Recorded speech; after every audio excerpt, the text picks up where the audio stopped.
A wintry gloom has settled over Israel in recent days, and even the prospect of a distant spring isn't bringing much comfort. Just about everyone expects the change in season to usher in another phase of slow-motion political crisis with a third election on the 2nd of March. There will be a third election, definitely, because all the parties they don't want to give up about nothing. This is tragic for the country. There's no government right now. Everything in the country is disabled, and obviously people are the ones paying the price. There is still time to stop it. The deadline for a member of the Israeli parliament or Knesset to gain the backing for a coalition government is midnight on Wednesday, but the main players are deadlocked.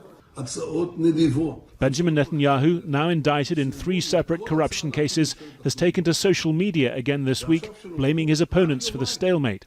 He insists on staying on as Prime Minister for several months in any deal between his Likud party and Blue and White, led by Benny Gantz.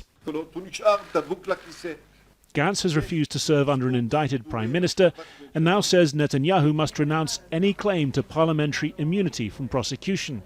One other potential way out of a third election has been closed off by Netanyahu's former defense minister, Avigdor Lieberman, who's refusing to bring his party into a right-wing coalition. At the centre of the political logjam, though, here at the Knesset is Netanyahu's legal plight. He called the first election early in April, aiming for a new mandate to help fight off the corruption charges. He engineered the second election in September, but again failed to win that mandate.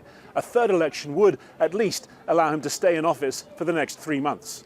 But what does that buy him, given a prosecution that could drag on for years? It's not clear whether there is a very significant dividend from the formal legal point of view, but I think there is common wisdom is that his bargaining position vis-à-vis the prosecution is much stronger when he's in office. To get to a third election, Netanyahu would have to fight off a leadership challenge from within Likud and any potential legal moves against the legitimacy of his position. As for Israel's wary voters, recent surveys suggest they're resigned to going back to the polls and that a third election in less than a year would yield a third inconclusive result. Little there to lift the gloom. Harry Fawcett, Al Jazeera, West Jerusalem.